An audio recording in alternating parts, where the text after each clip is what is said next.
Foundations of Mindfulness. Please pay attention. We have been following the instructions that the Buddha gave in the sutta called Satipatthana, or the sutta about the four foundations of mindfulness, which covers all human activities. Human lives or human ways of conduct can be divided into four: the realm of body, the realm of feeling, the realm of thought, and the realm of mind objects. There are a lot of details concerning these four aspects of a human being.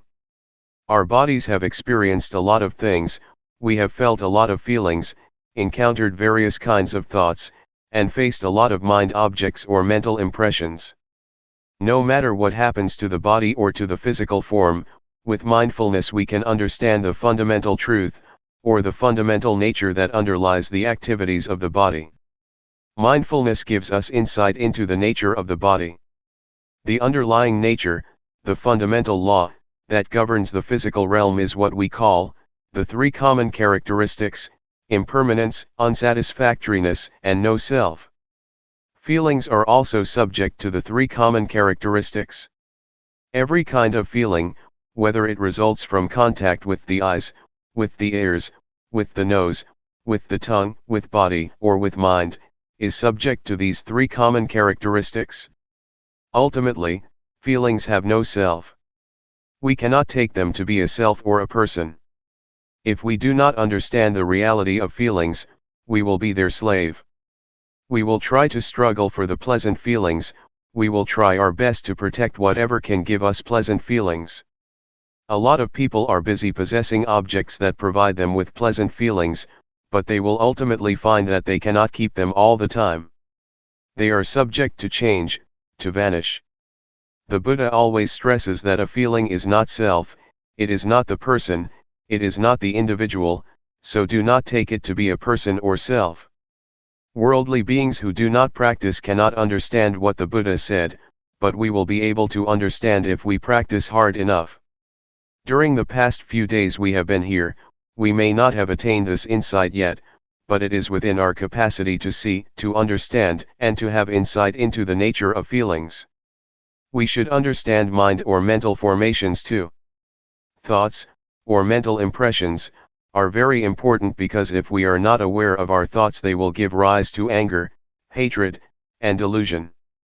They will give rise to pleasure, pain, sorrow, happiness, and a lot of conventions.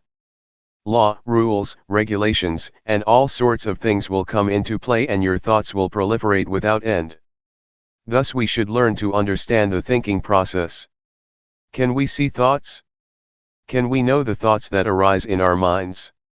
Do we follow the thoughts or do we just know them, just be aware of them?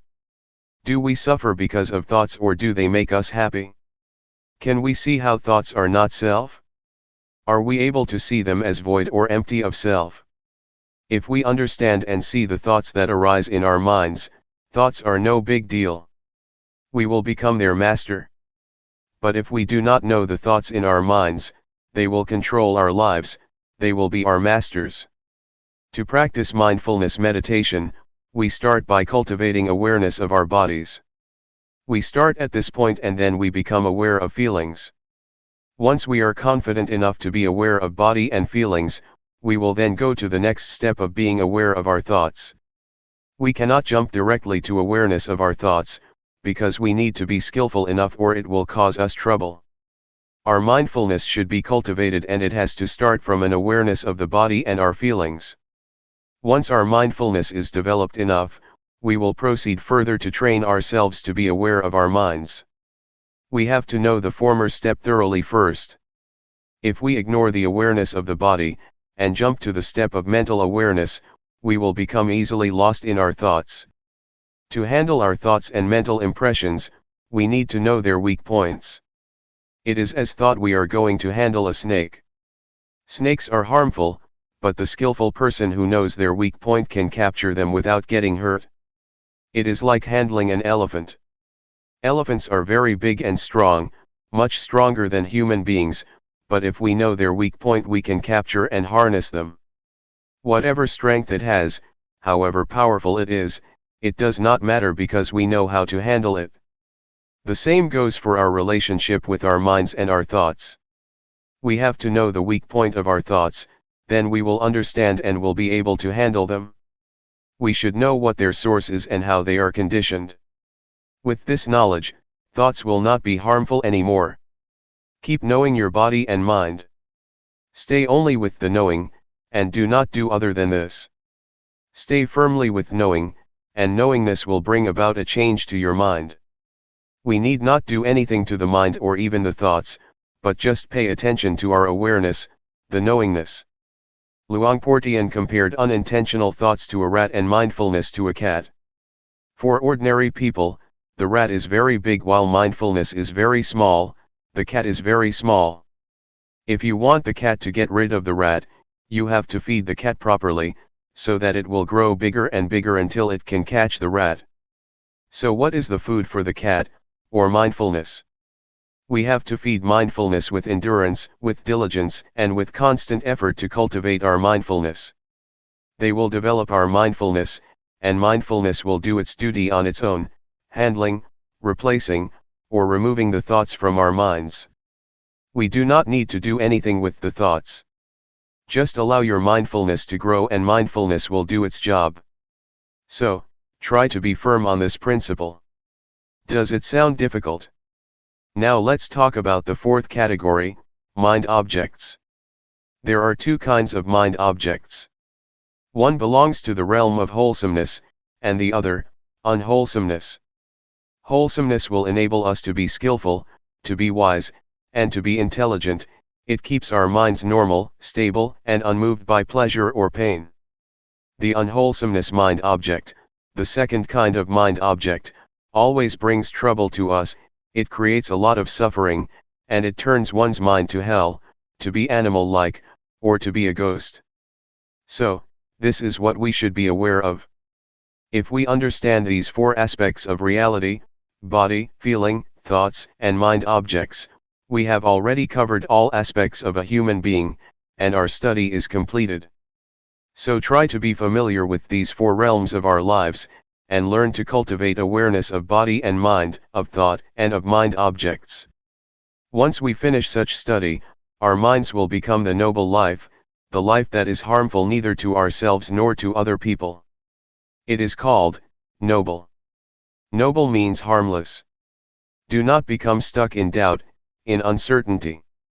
I can assure you that all kinds of sufferings, defilement, and unwholesomeness are born out of our ignorance of the nature of body and mind, and strengthened by it. Once we have attained insight into body, feeling, mind, and mind objects, these four aspects, our lives should be liberated. What I have learned, and have not learned much, I learned about these four aspects of life or reality. And, Luangpor Teean did not teach much, he only taught these. Once I understand these, I no longer need the master. I no longer search for or seek any master. My study has been finished, my search finished, and now I do not need master anymore. Now I have no fear at all. I have confidence in myself because I do not teach for fame, for wealth, for material gain, or for any reward. I just want to help people to understand themselves, and to realize the truth. What I have said are just words, but it is not what I have memorized from any texts. I have not much learning, but what I share with you is from my direct experience, from my own realizations. That is why I am confident speaking and sharing with you. That is all. Please regard all of us as brothers and sisters. The Buddha is the father, Dhamma is the mother, and Sangha is the brothers and sisters. Question: how does one know it is time for him to tackle with thoughts? Answer: you are ready to see the thoughts once you can know a thought, when a thought arises and you are aware of it, and you are not dragged by thoughts? If you are still being dragged by thoughts, leave them behind and just pay attention to body and feeling. It is like learning a language. In the beginning, we have to learn from a teacher, and the teacher has to start from A, B, C, D. A, B, C, D, or the language, is still something out there, but once we internalize it, we become one with the language, and we are skillful enough to use the language. The same is true of the practice. We need to practice until we become confident enough that it becomes our habit. When a thought arises, you are immediately aware of it, and can handle it properly. The more we are confident, the more we are able to handle or to control our minds. Finally, awareness will lead us out of suffering. If we still become lost in our thoughts and are still moved by them, still get happy or suffer because of them, it is not time yet. Anyway, for beginners, the first step of practice is not to keep knowing the thoughts. Please be aware of the body first. Once you are competent enough, it is okay to go ahead to the next step of mental awareness. Question: how do you get rid of drowsiness during the practice? Answer: it is natural to get drowsy. Everybody has to face this problem and overcome it. Otherwise, it will become an obstacle to the progress of meditation.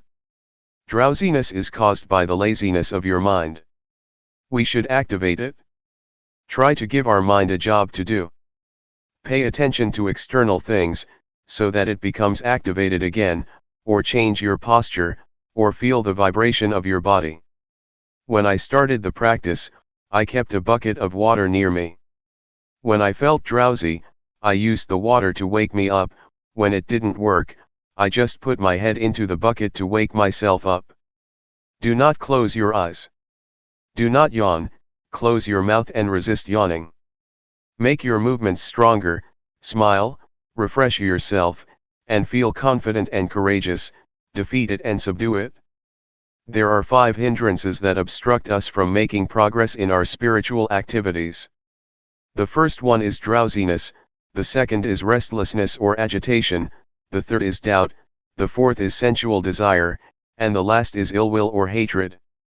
Drowsiness is like indolence, restlessness is like mischief, naughty, or stubborn, doubt has a nature of no self-determination or no resolution. These are the 3 dominant qualities of the mind during our progress. What the Buddha said is already in ourselves. He taught our reality. Question: on the conventional level, we have a saying, follow your heart, not your mind. Answer: it is the wholesomeness in our mind and in our hearts that tell us what we should do. We should transform anger to compassion, suffering to happiness, and agitation to peacefulness. It is wisdom that tells us what to do. If we know this is good or this is bad, if we know this is harmful or this is not, we do what is good and unharmful. I do not know whether you call it heart or mind. Just follow it. Question: just follow it and act on it? So it will not create any cause and effect? Answer: oh, sure, if it is a good cause, if one is mindful, if it is not harmful to oneself and others, it is a good karma. If it is harmful to oneself and to others, that is a bad karma, a bad deed. Question: should we just follow the middle path, if we are not sure whether it is a good cause or not? Just sort of ignore it and not act upon it? Answer: don't worry whether it is from mind or from heart. If you know it is harmful, avoid it. If it is good, act on it. We do not know, and we do not have such an expression in Thai, at least not one that is popular among the Buddhist monks. We often follow the heart and create a lot of problems. It is a different cultural orientation. Question: how does mindfulness work? Answer: you will realize it after you see it very often. You will realize, oh, it is like this. It is a matter of how frequently you see it. Avoid thinking, analyzing, or reasoning. Watch your body until your mindfulness is developed enough, and your mindfulness will be like a fire alarm, a smoke detector. The smoke detector never watches or keeps looking for smoke, but once it detects even a small amount of smoke, the alarm goes off. Mindfulness is like that. You will be aware of even a small portion of thought that arises automatically, without intention. So allow mindfulness to work on its own, do not order it or command it. Mindfulness works like that. Question: can you comment on psychic power, miracle, or New Age? Answer: if it happens and you become attached to it, there is the problem, but if you just see it and let it go, or if you are just aware of it, that is good. But normally people are attached to it. They want something special, but psychic power is not the real miracle. The real miracle, according to the Buddha, is the ability to be aware. When you sit and know that you are sitting, that is the supreme miracle according to the Buddha. Psychic power is the result of concentration, not awareness. If you have strong concentration, then your mind becomes powerful. Monks or people who practice mindfulness meditation seldom attain this power, but it is a shortcut to enlightenment, because you are unlikely to be distracted by psychic power, so you go ahead. Otherwise, you see flowers, you see shopping centers, you make visits, and then progress is delayed, but the delay is enjoyable. As for New Age, do not pay attention to things out there. They are just technology. If you enjoy technology, such as computers, it may seem like progress to you and you may enjoy spending whole day with the computer. You are better in terms of power over technology, but you are not any wiser than other people.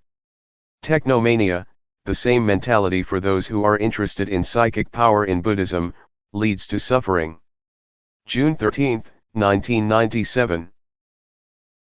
Lifetime practice. We have already studied the sacred Buddhist texts, especially the text on the four foundations of mindfulness. We practice through our experience, which is in reality the sacred text that is already in ourselves. With our practice, we have investigated into the text which is the experience in ourselves. We have investigated or trained ourselves to be aware of body, feeling, mind, or thoughts, and mind objects, the key points in this sacred Buddhist text. How can we see them? We see these four phenomena through mindfulness. With mindfulness, we are able to understand the reality of these four aspects. We have to cultivate mindfulness or awareness in order to see these four aspects of reality, otherwise, we cannot have understanding. We cannot know body, feeling, thoughts, and mind objects with intellect, nor through reasoning or analytical mind. The only way is to realize, to experience ourselves, then the realization will arise. We have explored the realms of the body, feelings, mind, and mind objects. In fact, there are many details in the realms of body, feeling, thoughts, and mind objects.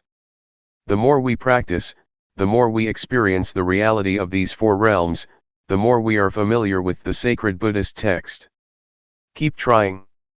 Keep practicing, so that you will be familiar with awareness, and gain an understanding of the nature of body and mind, of the condition of body, and of the activities of body and mind.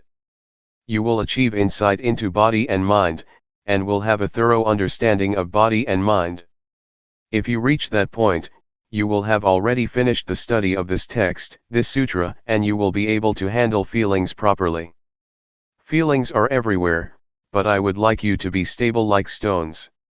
Stones are here, stones are there, stones are everywhere, in Thailand, and in America. Stones are the symbol of stability, of constancy, of normality.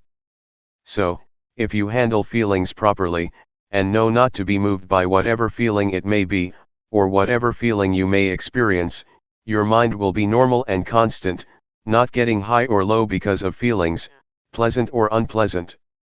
If we do not know the nature of feelings clearly, we are going to be their servants.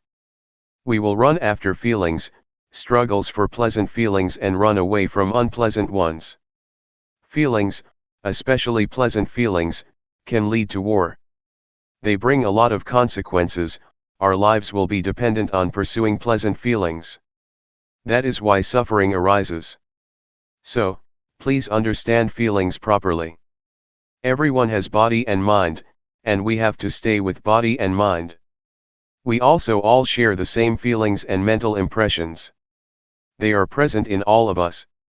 If we understand body, mind, feelings, mental impressions, and mind objects, we will understand each other, we will realize that everybody is one, the same. So this sacred text can be applied universally. The Buddha has already laid out the formula to understand human beings, to understand ourselves. So, please try to learn the sutra, this text, through our practice in cultivating awareness and mindfulness. If we know this reality thoroughly, completely, our search for the meaning of life is complete. We have already graduated, there will be no need to study anymore. We get high or low, depressed or happy, feel pleasure or pain. We are up and down because of feelings or emotions, because we take them to be substantial, to be a person. We make them personal because we do not understand the real nature of these mental impressions. Somebody may feel, during the practice, that they are tired. But if you understand mental impressions clearly, you would rather say, tiredness is present in me, not, I am tired. We do not take tiredness to be ourselves or to be a person. So please develop an observer in your mind, within yourself. Just see the feeling, acknowledge it, notice it, don't identify with it, and you will learn how to be free of it. So, keep looking into yourself, keep observing, keep seeing, and you will be free, will see, will understand its real nature. If you see it frequently, the truth of body and mind will reveal itself for us to see. Actually, the truth reveals itself at every moment, but since we do not know how to see it, we miss it. There are a lot of consequences of not understanding the truth of body and mind. Defilement, anger, hatred, delusion, selfishness, and suffering, are all results of our inability to see body and mind properly. So, it is very important to learn seeing body and mind, to be aware of body and mind. Thought, or the thinking process, influences our speech and our conduct. Thus produces a lot of consequences and affect people in various ways, from one person to another, forming chain reactions. So, simply put, thoughts can produce a lot of consequences. But if we see the thoughts and understand their nature, they will not have as much influence or consequences. Unintentional thoughts cannot last if you see them, if you are aware of them they are not substantial. Once we are aware of them, they just fade away, so do not think they are substantial. Just be aware of them. They cannot produce consequences. A thought has no end, it is always concocting reality.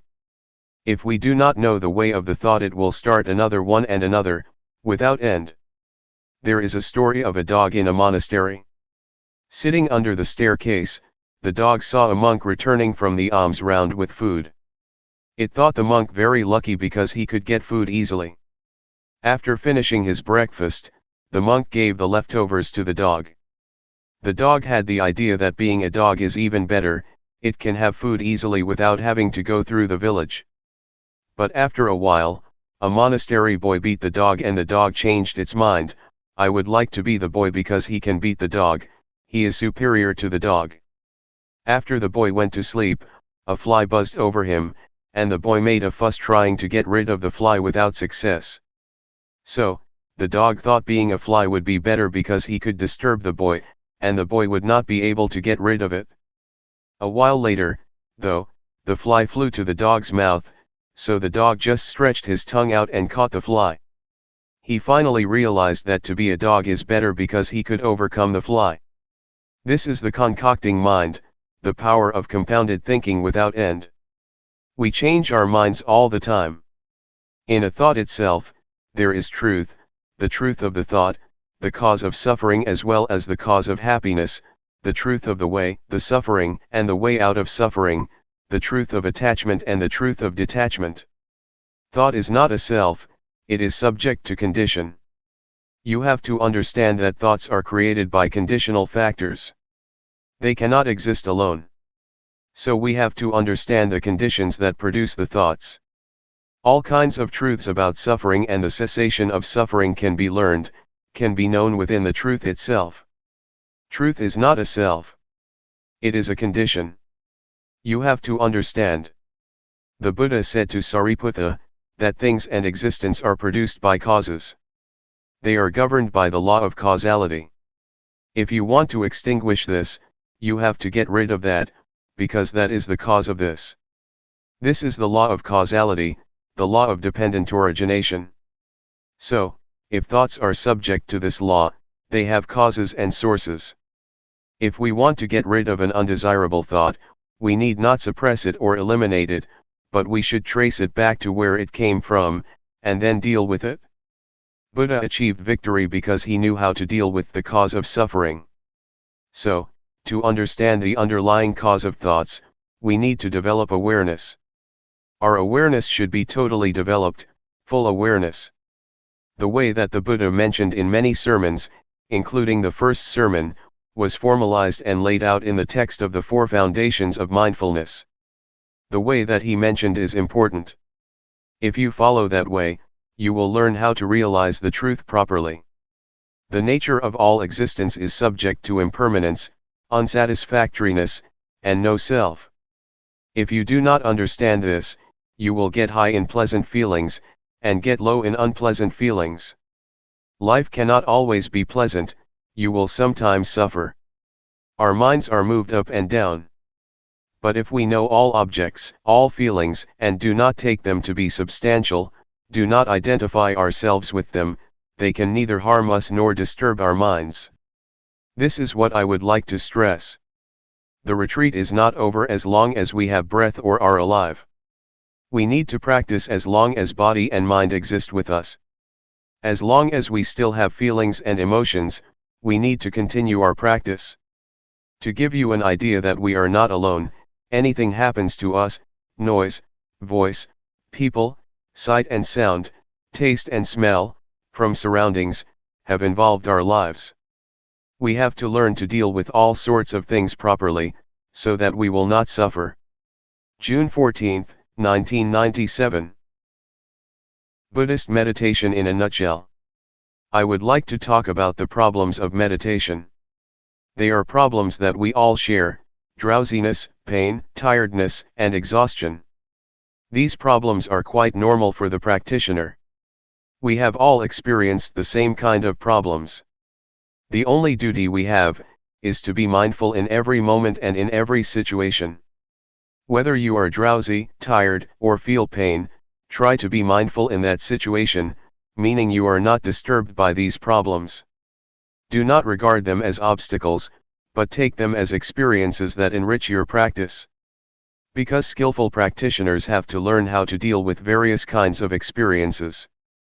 Do not try to find answers in the intellect or in your brain, or try to investigate into the thoughts, or make reasons for what you have experienced. Just feel. Just stay aware. The practice of awareness will bring you insight or wisdom. It is the wisdom that is not the result of intellect or rationalization, but of repeated practice. This kind of wisdom enables you to understand the nature of reality. And the practitioner who concentrates on this kind of practice, will obtain wisdom in return. This is what we call wisdom resulting from practice, not from intellect or from memorization. There are four kinds of objects that you should be aware of. The first is the body. The second is the feeling or sensation: coldness, heat, happiness, suffering. These are all in the realm of sensation. The third is thoughts, and the fourth kind of object is what we call mind objects. Mind objects mean the states of the mind or mental qualities. They include 5 hindrances: sensual desire, ill will, sloth, anxiety and doubt, and 7 factors of enlightenment: mindfulness, truth investigation, effort, zest, calmness, concentration and equanimity. Be it a wholesome or unwholesome object, just be aware of it. So train yourself to be aware of these 4 objects over and over. If you are not mindful, the body will bring you suffering and a lot of problems, feelings will create a lot of problems for you, as will thoughts and mind objects. So, it is crucial for us to be mindful with respect to body, feelings, mind, and the mind object. And this will give you insight. The more you are aware, the closer you are to insight. That is why we call this practice insight meditation, the meditation that brings you insight. The first level of the enlightened one is called Sotapanna. It means one who has entered the stream of enlightenment. The first level of the enlightened one is one who is free from or lets go of the first three fetters. The first one is a false view of person or false view of self. It means the view that this body belongs to me. This body is me, this body is myself. You take this body as me or mine, or take me as being in the body, or take body as being in myself. You take this body as substantial. But, if you attain insight into body and mind from this method of meditation, you can liberate yourself from this false view of self. The second fetter is uncertainty, skeptical doubt. Once you have realized the true nature of body and mind, you achieve insight or wisdom, and you have no doubts about the practice or about the proper way of meditating. The third fetter is attachment to form, to rituals, to legalities, or to the rules. This practice is good, is correct, that practice is not good, not correct. This rule is okay, that rule is not okay. This etiquette is good, that etiquette is bad. These are what we call attachment to the rules and rituals. If we see the true nature of all things clearly and achieve insight of the true nature of all things, we will be able to go beyond this concept of right or wrong. The objective of insight meditation is not to gain psychic power of telepathy, to penetrate anyone's mind, to fly in the air, or to go underground. Those are not the objects of meditation. The objective of Buddhist meditation is to have total awareness of body, of feelings, of mind, and of mind objects. Such awareness will give rise to insight. The first step of insight is the insight into body and mind.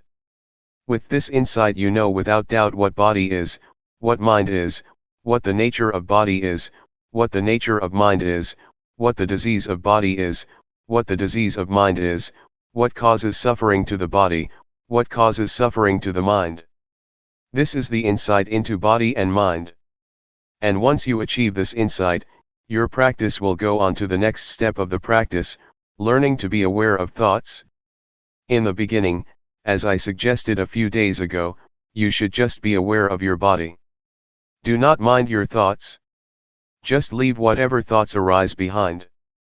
But once you get insight into body and mind, you have to practice the second stage of being aware of your thoughts. Yet, to be aware of your thoughts does not mean that you have to investigate them. Just see them, register them, and then turn your attention to the practice of body movement. Do not bargain or negotiate with your thoughts, not try to find the motive or reason behind them, do not ask yourself why you have such thoughts, why your thoughts are unwholesome. Not at all. Just be aware of them and come back to the practice.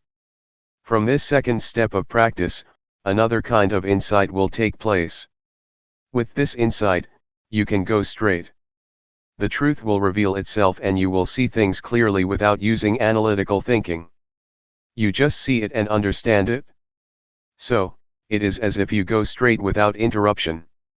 Once you achieve a certain kind of insight, you will be able to look back and see what you have already passed.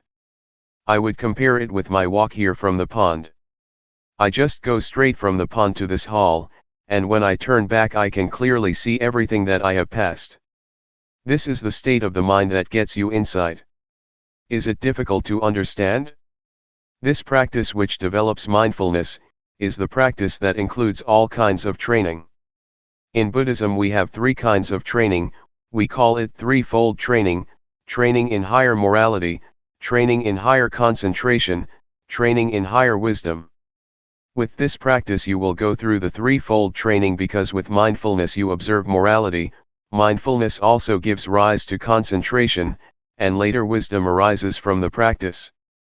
Once you achieve the insight that I mentioned, you will have no doubts about evil or goodness, and you will have no doubt about religion, what Buddhism is. You will have no doubts because it is clear to you, and there is no need to ask yourself what you have achieved. It is as if you take breakfast or lunch. Once you are full, you know you are full. You do not need more food. It is a realization nobody needs to confirm for you. You can confirm it for yourself. It is all right or good for you to experience drowsiness, frustration, and anxiety, because they help you learn. They come for you to see them, and the more you see them the more you will understand, just as the more often I see you the more I know you. I cannot mistake anybody for you. Once these mental qualities appear to you, do not be lost in them. Try to see them, do not identify with them, but see them, observe them. And the more you see them, the less likely they are to disturb you. They will gradually fade away. July 8, 1997. Insight Meditation. It's time to give a talk to complement your practice. We are practicing meditation to develop mindfulness, according to the system that the Buddha developed. This system of practice was not invented by Luangpor Teean or by anybody else, but was developed thousands of years ago by the Buddha. It is called insight meditation or Vipassana meditation. It is different from the calmness meditation, that was developed even before the time of the Buddha. The primary aim is to develop insight through mindfulness. The mindfulness that we experience or have already developed, is the same mindfulness that the Buddha experienced. And the body that we are going to be aware of, is not different from the one that the Buddha used as an object of meditation. The feelings or the sensations that we need to be aware of are also the same that the Buddha meditated on. And all the hindrances that we encounter, be it anxiety, uncertainty, indolence, anger or sensual desire, are also the same that the Buddha faced and overcame. So, what we do is not far from what the Buddha did or experienced. There are two objects that we have to be aware of, body and mind. That which moves is body. The hand's movement is the body's movement. That which receives sense impressions or that which think is the mind. The primary objective is to enable us to be aware of the body in the beginning. This practice enables us to be aware of every moment, every movement we make, either in our daily lives or in the formal practice as we are doing now. Sometimes we take this body as mine. We take our thoughts to be my thoughts, to be myself, or to belong to myself. These are misperceptions, or false views. We should take the body as body, mind as the mind, and nothing beyond that. The body follows the laws of nature. It has its own nature. The body is also subject to change. It has feelings. Do not take feelings or physical sensations as self or as substantial. They are just the condition of the body, just the feeling of the body. The same applies to the mind. There are many kinds of mental states: anger, drowsiness, anxiety, happiness, suffering, etc. These are not the real nature of the mind. They are just the activities of the mind or the conditions of the mind. The nature of the mind itself is peaceful and radiant. Again, do not take the negative emotions as the nature of mind. They are just the conditions of the mind. Please differentiate between these two aspects, nature and conditions or activities. If you have this understanding, the understanding of the nature and conditions of body and mind, you have already achieved insight into the reality of body and mind. When we develop mindfulness, it enables us to see and to be aware of body as body, feeling as feeling, mind as mind, and do not take them to be selves, to be ourselves, to be me, or to be mine. When anger, anxiety, or suffering arises, please see them as they really are. Recognize that suffering is present in me, but I am not suffering. Anger is present in me, but I am not angry. Drowsiness arises in me, but I am not drowsy. Try to see or to be aware like this. Do not take any emotion as yourself or belonging to you. Just take it or see it as it is. That is the proper attitude to have. When you practice mindfulness to a certain point, you will have this insight into body and mind, and the truth of body and mind will reveal itself. What is the nature of body? What is the nature of mind? What is the suffering of body? What is the suffering of mind? What is the cause of physical suffering? What is the cause of mental suffering? These are the truths that will reveal themselves when you attain a certain level of insight, and these will reduce your suffering. You have to look. You have to be aware. Then, insight will occur. If you are lost in thoughts or emotions, you cannot see, cannot understand the nature of mind. If you take this body as self or as belonging to you, you will not be able to understand the real nature of your body. So please keep knowing, and being aware of whatever happens to your mind and body. Do not identify yourself with thoughts, feelings, or emotions. Just see them. When you are aware, you will realize that the mind is impermanent, it is subject to suffering, and it is not self. The same goes for the body. The body is impermanent, it is subject to suffering, and it is not self.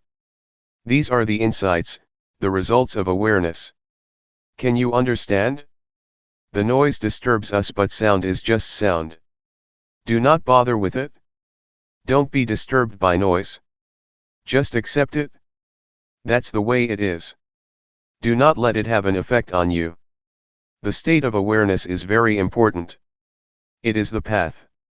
It is the fundamental of holy life. It is the whole of the training.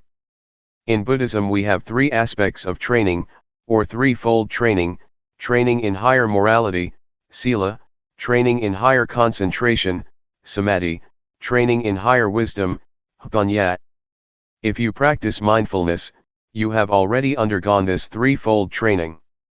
Awareness enables you to be free from thoughts, free from mental states. It enables you to let go of these elements. And if you achieve the full awareness, you will be free from birth, aging, sickness, and death. You will no longer be disturbed by them.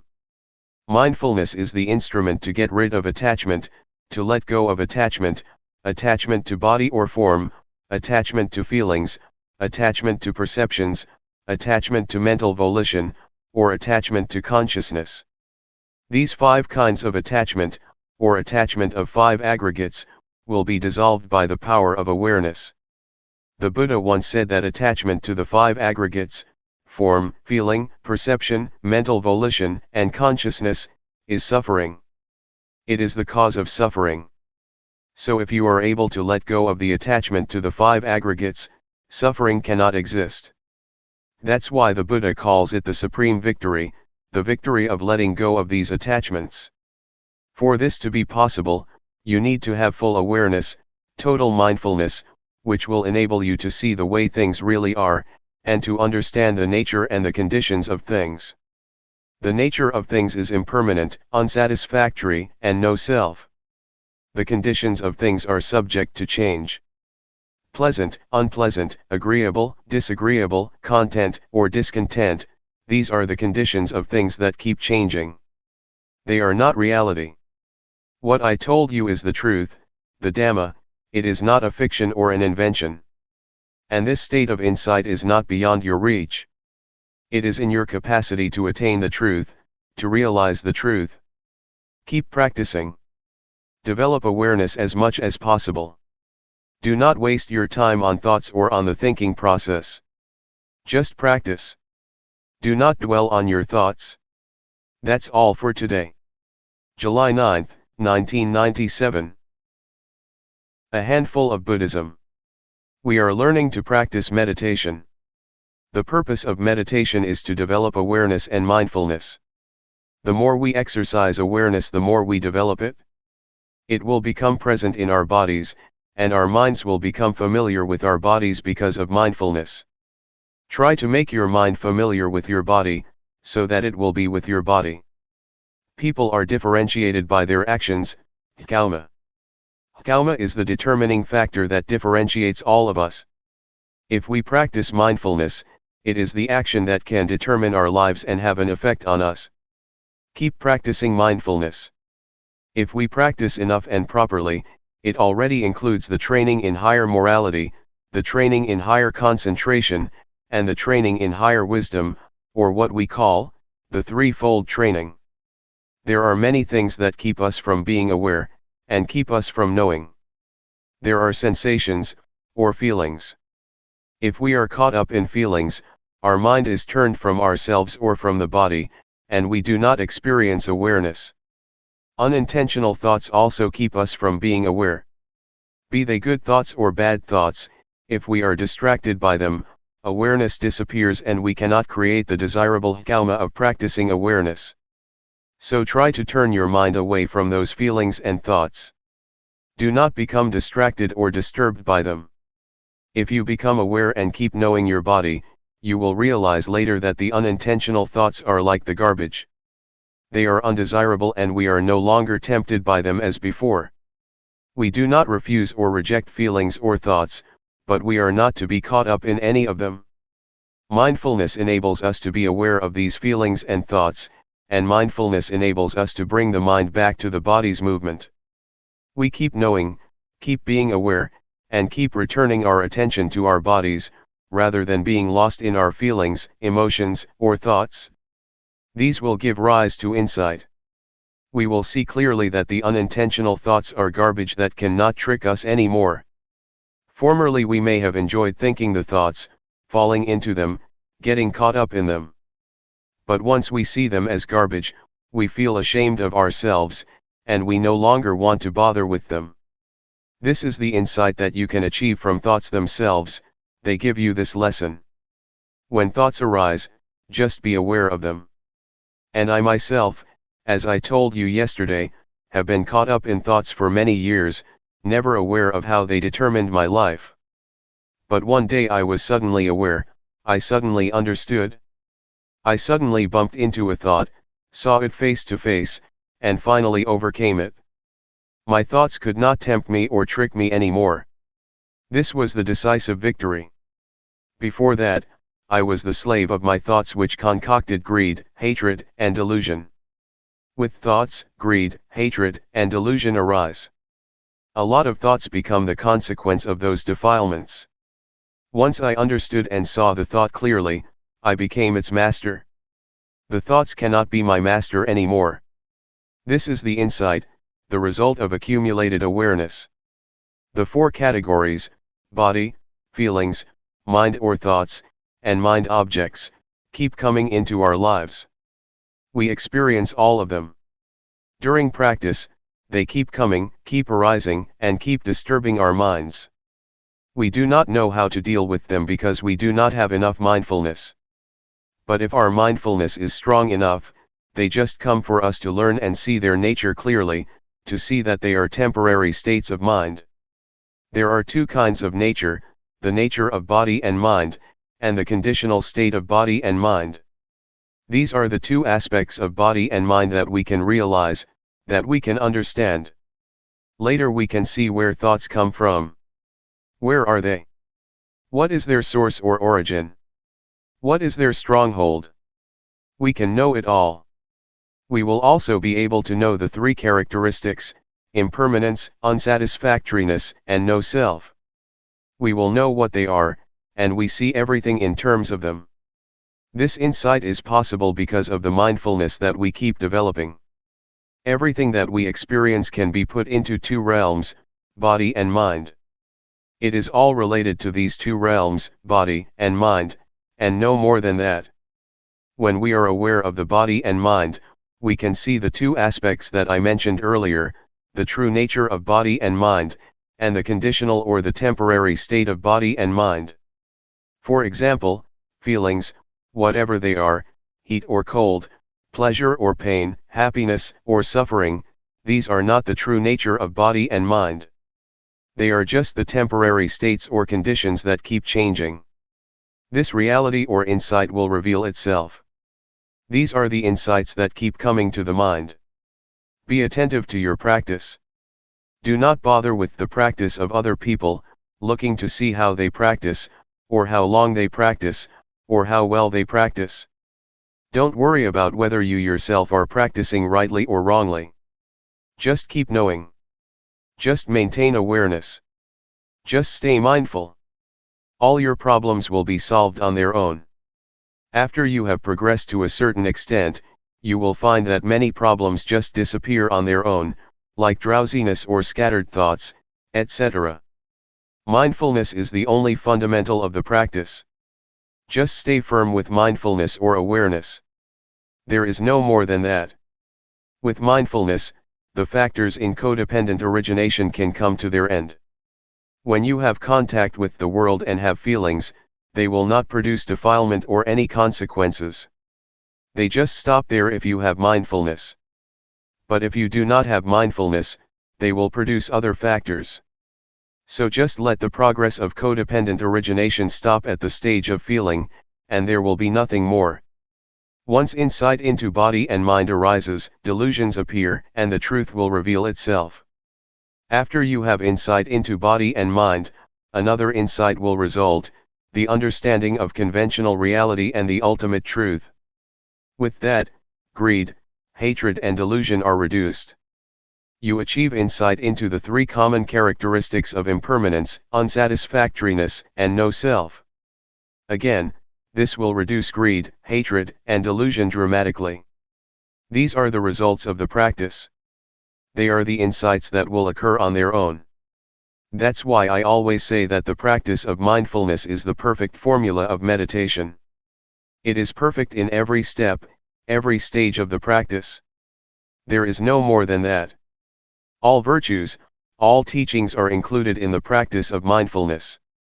Be it training in higher morality, training in higher concentration, training in higher wisdom, compassion, loving kindness, generosity, endurance, etc. These are all virtues that you have already practiced through mindfulness meditation. In fact, the key teachings or the key virtues, according to Buddhism, are just a few, just a handful. July 11, 1997. Letting go. What we are doing now is following our Master, the Supreme Master, the Buddha, who developed this meditation a long time ago. He used his body and mind as the text or scripture for studying the Dhamma through cultivating awareness of the body and mind. Apart from the body, we should also be aware of feelings, thoughts, and mind objects. Mind and body are like a sutra that covers a lot of subjects, a lot of knowledge that we should know. We are able to learn about heaven, hell, happiness, suffering, morality, concentration, and wisdom, from our body and mind through awareness cultivation. The causes of disturbances and problems in this world are in the realm of body and mind. On the other hand, the cause of peacefulness and happiness can also be found in the realm of body and mind. I need not explain more about this, but I would like to talk about the practice. The practice can be done by cultivating awareness of the body. Please try whatever techniques that can be used for awareness cultivation. Actually, what Luangpor Teean taught is very up to date, never obsolete, very modernized, and suitable for the modern age. This method is a universal one because everybody has body and mind. All of us have the same properties, regardless of nationality, language, race, gender, etc. We all have the same properties of body and mind. Just try to breathe in and breathe out with awareness. When you breathe in, be aware of that in-breath, when you breathe out, be aware of that out-breath. And we will become one. Breathe in and breathe out. Let's try breathing in and breathing out. If we have awareness, all of us will become one. Otherwise, we are different people, behaving differently in our own way. Awareness, mindfulness, or the breath, are all things we already have, so they are not difficult to practice. The awareness of breath and the awareness of the body's movement are the same. So how can we achieve awareness? Nothing can keep us from cultivating awareness. The only factor is ourselves. If we practice, awareness can be developed, it depends on us. We have already done many things, chantings, devotions, offerings, performing merits, studying scriptures, etc. Another thing that we should do is practice meditation. What Zhuangyan Monastery has done is to follow the path of the Buddha, encouraging people to practice meditation. Although not many people are interested, it is a good activity. Other Buddhist practices such as offering food to the monks, offering materials to the temples, observing the precepts, or studying the texts, are not lacking in society. What we lack is awareness. We have problems regarding the body and mind. We suffer because of body and mind. Greed, hatred, and delusion arise because we do not know how to deal with body and mind properly. For example, delusion occurs when the eyes or ears make contact with a sight or sound, and we are not aware. When you have awareness, forgetfulness and delusion just disappear. They are opposites. When awareness arises, the forgetfulness cannot stand. It just disappears. I would like to ask all of us, which, up till now in our lives, has been more powerful, awareness or forgetfulness? It is not difficult for awareness to arise if we start counting on ourselves. Buddhism starts from the individual, transforming the individual first. You need not change the environment or to ask the environment to change at the outset. So if you keep cultivating awareness, you will find the answers to your problems by yourself. The truth about body and mind will no longer exist. I would like to speak briefly for your benefit. We need to let go of everything regarding the mind. Regarding the body, we should learn how to reduce physical suffering and treat it properly. In other words, mental suffering can be reduced by letting go, but physical or bodily suffering has to be reduced by treatment. For instance, when it is hot you have to stay in the shelter and so on, because it is the physical suffering, but if it is mental suffering, you have to let it go. I would just like to encourage you to practice. This temple is a suitable place for teaching and practicing meditation. I like this place very much. We can practice or walk without mosquitoes. In my temple in Thailand, when I moved hand, I have to keep the mosquitoes away, but here it's very easy. So it is a suitable place that provides a good environment for practice. I do not know whether you benefit from this place or not, but I myself benefit a lot. My health is much better and I also have good ideas. 3 years ago, I had interesting ideas, and I put the talks into a small booklet about the Dhamma. Since my talk has to be translated, it can't be continual because I have to pause for the translation. So I only say about 50% of what I would like to. If I were to speak in my dialect I could continue my talk more easily, but that's okay, do not take it seriously. It's better to have a question and answer session. I have to go tomorrow, so this is your last chance. Question: what should I do when I have no thought during the practice, and what should I do when I am aware of my body's movements but all kinds of thoughts arise simultaneously? Answer: what you should do is be aware of the thoughts that arise, that's all. When no thoughts arise, just be aware of your body's movements. When I practice, sometimes I lose my sense of self, but when it seems that I myself have disappeared, I just touch myself to regain my sense of self. Question: with awareness, one may attain the state of no self or even reach the level of arahant.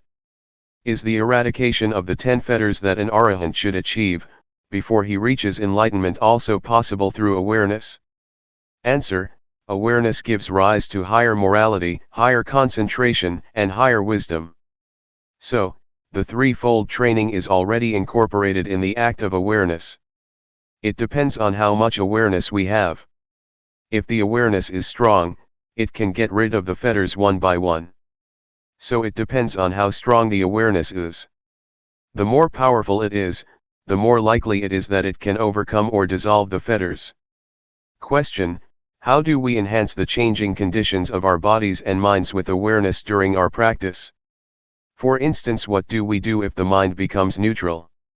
Answer: a neutral state of the mind means that the mind is ready to be happy or suffer. Just be aware of that neutral state. If it transforms into a pleasant feeling, just be aware of it. If it becomes an unpleasant feeling, just be aware of it. At the same time, if there is no thought, just recognize that there is no thought. When a thought arises, just be aware of it. You need not do anything with your mind or make it move from that state. Just practice and be aware of your body's movements, that's all. Question: is there any difference between the awareness that we are developing, and the awareness of the Buddha? Answer: they are the same. If you develop awareness to a certain point, your mind will be at the level of sustained observance, constant awareness. It is a sustained awareness, keep seeing and keep knowing all the time. This state of sustained awareness will include morality, concentration, and wisdom, and it will also enable you to see the cause of suffering. This state of awareness will lead to the cessation of suffering. So, this is the state of Buddhahood. The awareness of the Buddha is the awareness that enabled him to see the Four Noble Truths: suffering, the cause of suffering, the cessation of suffering, and the path to the cessation of suffering. If you achieve the state of sustained awareness, the practice is over, you have already reached the end of the practice. I would like to encourage you to practice and train yourself to deal with mind and body properly. For example, when anger arises in your mind, just know it. Just be aware of it. Do not become lost in it or identify with it. The same applies to sufferings and even happiness. Just see it, be aware of it, do not get caught up in it. This will enable you to transcend the world. You will still live in the world and interact with people, but you will be above the influence of the world. Question: is it alright to use wisdom to penetrate greed that comes on very strong and repeatedly, instead of just being aware of it as Luangpor suggested? Answer: it is alright for you to penetrate it like that. In fact, awareness itself can be transformed into an act of penetration. If you penetrate, you can see how impermanent, unsatisfactory, and selfless greed is. Yes, it is alright. Greed is the desire to have more. If you work and get $7 an hour, you want more, $10 or $15. That is greed. But if you work and get money in return, say $7, and just concentrate on the work you do, that is not greed. Greed is a desire that arises in the mind, not the act of working to earn your living. July 12, 1997.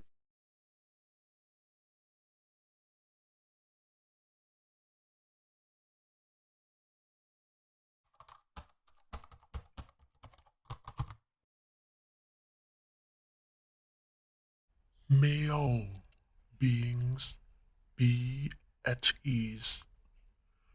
Whatever living beings there may be, whether they are weak or strong, omitting none, the great or the mighty, medium, short or small,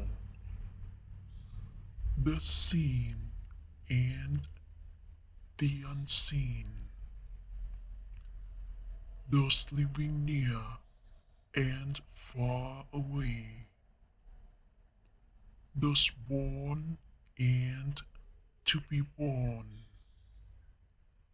May all beings be at ease.